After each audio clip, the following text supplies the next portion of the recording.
स्वाति एक बहुत ही सीधी सादी प्यारी सी लड़की थी। वो 5वीं कक्षा में पढ़ती थी। सबसे प्यार से बात करना, सबका सम्मान करना, इतना अच्छा स्वभाव होते हुए भी स्वाति से उसकी क्लास में कोई अच्छे से बात नहीं करता था, क्योंकि स्वाति का रंग काला था। उसके काले रंग की वजह से ही उसे स्कूल में कई बार नफरत का पात्र बनना पड़ता था। स्वाति, लाइन में पीछे लग, आगे लगेगी तो मैम तुझे गुस्सा करेंगी। पर मैंने पूरा पाठ याद किया है, पीछे खड़ी हुई तो मैं किसी को नजर नहीं आऊंगी। तू तो सबसे पहले नजर आती है, पर हमें पता है टीचर जी तुझसे कोई भी प्रश्न पूछेंगे ही नहीं। तू तो काली है काली, इसलिए तुझे कोई पसंद नहीं करता।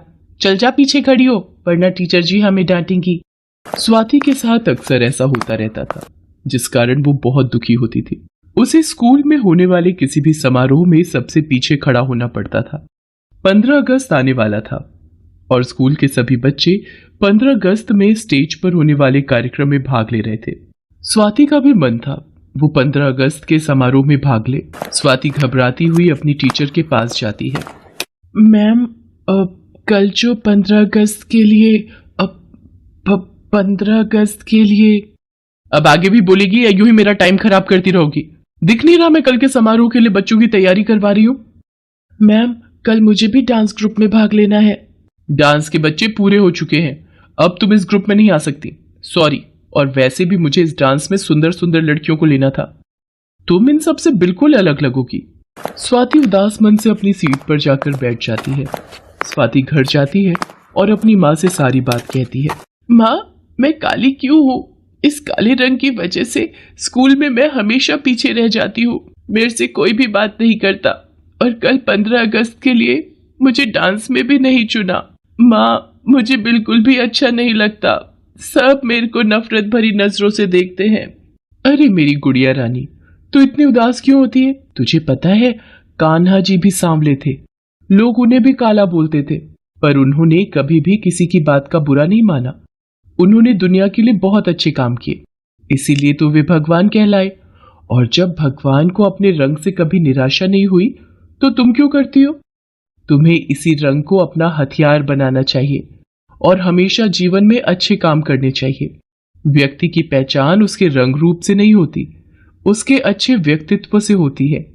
इसलिए कभी भी अपने रंग को लेकर निराश नहीं होना। स्वाति अपनी माँ की बात को समझ जाती है और अगले दिन वो खुशी खुशी स्कूल पहुंचती है। 15 अगस्त का प्रोग्राम स्कूल की छत पर किया जा रहा था। प्रिंसिपल मैम, प्रोग्राम में भाग लेने वाले बच्चे, टीचर सब आ चुके थे। कुछ ही देर में चीफ गेस्ट आने वाले थे। देशभक्ति गीतों से पूरा स्कूल गूंज रहा था। अलग अलग कक्षा के बच्चे 15 अगस्त पर निबंध बोल रहे थे। स्वाति भी 15 अगस्त पर कुछ लाइनें तैयार करके लाई थी।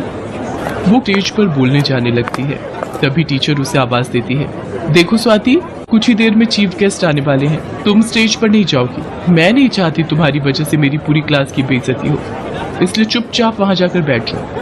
इतनी देर में प्रधानाचार्य जी भी स्टेज पर आ जाती है। आप सभी बच्चों को 15 अगस्त आजादी दिवस की हार्दिक शुभकामनाएं। हमारे बीच चीफ गेस्ट आ चुके हैं, अब सभी बच्चे जोरदार तालियों से उनका स्वागत करेंगे। कुछ ही देर में यहाँ देश का झंडा फहराया जाएगा। इसके बाद सभी कक्षा के बच्चे अपना सांस्कृतिक कार्यक्रम प्रस्तुत करेंगे। प्रोग्राम शुरू हो जाता है। उसके बाद देश का झंडा फहराया जाता है। बारी बारी सभी कक्षा के बच्चे सुंदर सुंदर तैयार होकर अपने कार्यक्रम प्रस्तुत करते हैं। स्वाति की क्लास के बच्चे भी ग्रुप डांस के लिए स्टेज पर पहुंचते हैं। जो झंडा अभी कुछ देर पहले लहराया गया था, बच्चे उसके आसपास ही डांस कर रहे थे। झंडा जिस डंडे से बंधा था, वो डंडा लगातार हिल रहा था।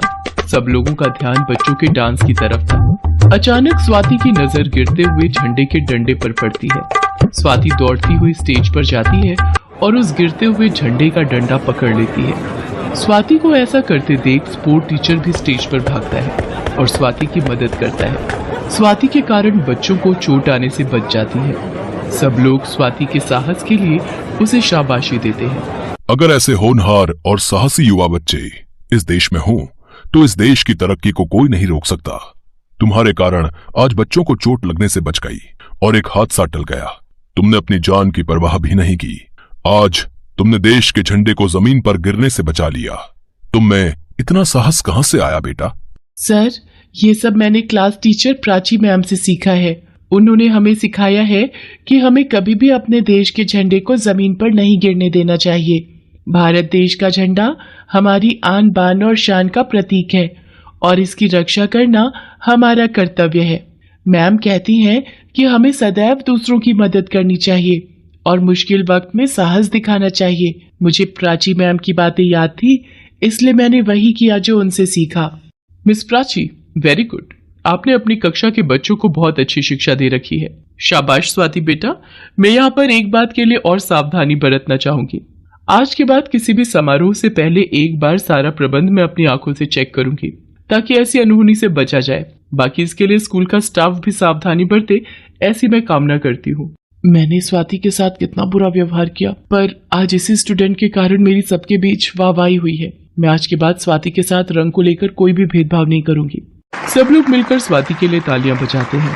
प्रिंसिपल मैम सब बच्चों के साथ साथ स्वाति को भी साहस के लिए पुरस्कार देती हैं। उस दिन स्वाति की खुशी का ठिकाना नहीं रहता।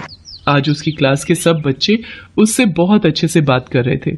उसके बाद सभी बच्चों को 15 अगस्त त्योहार की खुशी में मिठाई और टॉफियां बांटी जाती हैं।